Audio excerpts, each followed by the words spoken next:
মৰিয়নীত পুনৰ অঘটন বন্যহস্তীৰ গছকত প্ৰাণ গ'ল এগৰাকী মহিলাৰ মৰিয়নীত দিহিঙীয়াপাৰ চাহ বাগিচাৰ 5 গৰাকী মহিলাই শনিবাৰে বিয়লি 2 বজাত গিবন অভয়াৰণ্যৰ ভিতৰৰ পৰা খৰি আনিবলৈ গৈছিল তেনে সময়তে হাতী ওলাই আৰু মহিলা কেইগৰাকী এফালে সিফালে পলাই আহে কিন্তু তাৰে অঞ্জনা সামাসি নামৰ 64 বছৰীয়া এগৰাকী মহিলা নিৰুদ্দেশ হৈ আছিল আনফালে মৰিয়নীৰ মহাবীৰ মাহাত্ত নামৰ এজন ফেৰীৱালা সেই সময়তে গিবন পাৰ হৈ আহিছিল তেনে সময়তে হাতীয়ে আক্ৰমণ কৰে আৰু তেওঁ দৌৰ মাৰি পলায়ন কৰাৰ ফলত কথমপি প্ৰাণ ৰক্ষা পৰে তেওঁৰ চাইকেলখন আৰু বয়বস্তু ভাঙি লণ্ডভণ্ড কৰে বন্যহস্তীয়ে নিৰুদ্দেশ মহিলাগৰাকী বিচাৰি ৰাতি বন বিভাগৰ লোক মৰিয়নী আৰু দেবেৰাপাৰ আৰক্ষী স্থানীয় লোক সাংবাদিক আৰু বিধায়ক ৰূপজ্যোতি কৰ্মী গিবনৰ প্ৰায় 100 মিটাৰ ভিতৰলৈ সোমাই যায় আৰু অঞ্জনা সামাসি নামৰ মহিলাগৰাকীৰ ছিন্ন ভিন্ন দেহ পোৱা যায় গিবনৰ ভিতৰত মৃতদেহ উদ্ধাৰ কৰি ৰাতি মৰিয়নী বন বিভাগৰ কাৰ্যালয়ত ৰখাৰ ব্যৱস্থা কৰা হয় আজি মৰণোত্তৰ পৰীক্ষাৰ বাবে যোৰহাট মেডিকেল কলেজ হস্পিটাললৈ প্ৰেৰণ কৰা হ'ব বুলি জানিবলৈ দিয়ে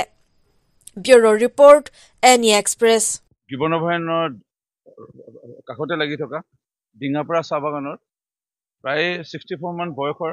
অঞ্জনা সামাসি নামৰ এগৰাকী বৃদ্ধ মাতৃ তেওঁৰ লগত আৰু 4 গৰাকী মহিলা আছিল 5 গৰাকী দুপৰীয়া সময়ত প্ৰৱেশ কৰিছিলে শুকান খৰি অনা লৈ পেলাই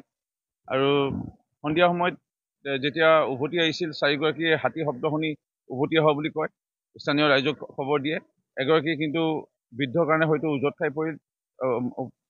উভতি আহিব নোৱাৰিলে বা জংগলৰ পৰা ওলাব নোৱাৰিলে বুলি স্থানীয় ৰাইজক খবৰ দিয়ে বহু সময় অপেক্ষাৰ পিছতো যেতিয়া সন্ধিয়া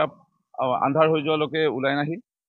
পুলিচ প্ৰশাসন বন বিভাগ সকলোকে খবৰ দিয়ে ময়ো খবৰ পালোঁ সকলো আমি আহিলোঁ স্থানীয় সাংবাদিক বন্ধুসকলো আহিল সকলোৱে আমি বিচাৰ কৰিলোঁ আৰু যেতিয়া অৱগত হ'ল যে বহু সময়লৈকে অপেক্ষাৰ পিছতো যেতিয়া ওলাই নাই অহা ভিতৰলৈ প্ৰৱেশ কৰা গ'ল আৰু দেখা পোৱা গ'ল এটা মৃতদেহ খুব দুখ লগাকৈ হয়তো হাতীয়ে গচকি দিছিল আৰু এনেধৰণে আংশিক অংশহে শৰীৰৰ পোৱা গ'ল আৰু এই বডি ইতিমধ্যে লৈ অনা হৈছে আৰু পষ্টমৰ্টমৰ কাৰণে যোৱাত চিকিৎসা মহাবিদ্যালয়লৈ পঠোৱা হৈছে আৰু কি ক'ম দুখ লগা দৃশ্য মাকে যেতিয়া মানে অৰ্ধ অংগসমূহ গোটাইছে আমিও হাতত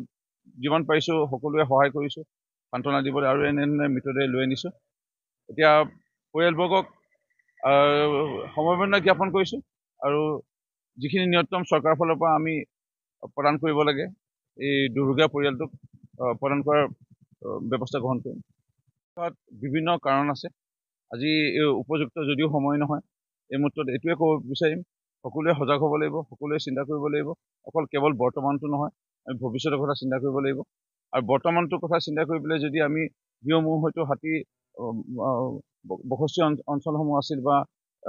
বিচৰণথলী আছিল সেই সময়ত ক'ৰবাত আমি ৰাবাৰ খেতি কৰি পেলালোঁ নেকি সেই জংঘলবোৰ কাটি পেলাই আমি চাহ খেতি কৰি পেলালোঁ নেকি সেইসমূহ জেগাত হয়তো ফল মূল আগতেও হয়তো উৎপাদন হৈছিলে সেই উৎপাদন ঔটেঙাৰ পৰা আদি কৰি সেই ফলসমূহ হাতীয়ে খাই পেলাই তাতে আছিল আমাক হয়তো অসুবিধা দিয়া নাছিল এতিয়া সেই জংঘলসমূহ সেইসমূহ আমি নিজৰ স্বাৰ্থত হয়তো ক্ষুদ্ৰ চাহ খেতি ৰাবাৰ খেতি বিভিন্ন খেতি কৰিবলৈ ল'লোঁ নেকি যাৰ কাৰণে এতিয়া এই হাতী মানুহ সংঘাত বৃদ্ধি পাইছে এই বিভিন্ন কথা চিন্তা কৰিব লগা আছে মোৰ দৃঢ় বিশ্বাস এইখিনি আমাৰ মাননীয় মুখ্যমন্ত্ৰী ডক্টৰ হিমন্ত বিশ্ব শৰ্মা ডাঙৰীয়া বন বিভাগৰ উচ্চত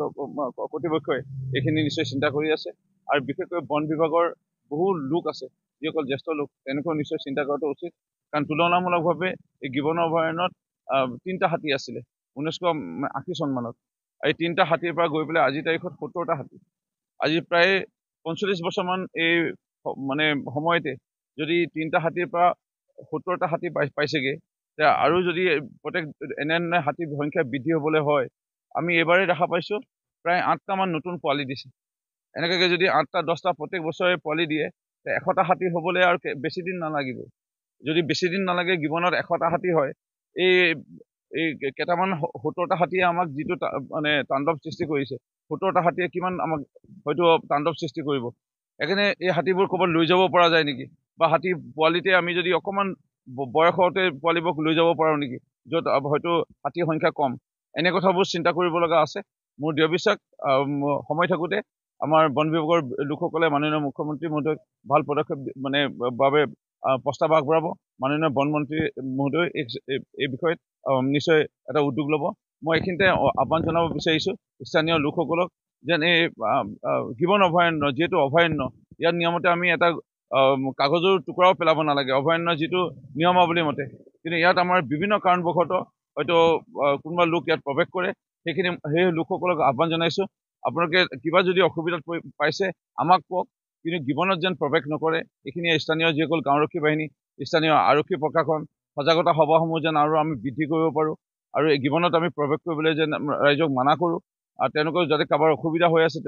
তেওঁলোকক আমি যদি কিবা আৰু সেৱা আগবঢ়াব লাগে সেৱা আগবঢ়াওঁ, কিন্তু গিবনত প্ৰৱেশ যেন নকৰে এইখিনি আমি সকলোৱে চাব লাগিব নিশ্চয়। মই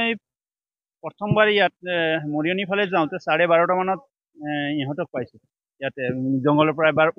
খৰি ওলাই আহোঁতে। তাৰপিছত এগেইন ঘৰত ৰাখি এগেইন সিহঁতি 2টামান বজাত সোমাইছোঁ বুলি ক'লে। তেতিয়াই আৰু 5জনীৰ ভিতৰত এজনী থাকি আহিলে, এজনৰ চাৱাচী বুলি কোৱা এই মানুহগৰাকী 64। মই গৈ চাইছোঁ মানে হাতটো চিঙা আছে আপোনাৰ ৰাইট হেণ্ডটো চিঙি মানে কৰি থোৱা আচ্ছা ডেলিভাৰী আছিলে ফেৰী কৰে দুখ পাইছে আপুনি? ক'ত ঘৰ? এই মৰিয়ানি। কি নাম আপোনাৰ? মহাবীৰ মাহাবীৰ মাহাতো। মাহাতো ক'ত ঘৰ? এই মৰিয়ানি থাকোঁ। মৰিয়নি ক'ত থাকে? বিহাৰ। বিহাৰত।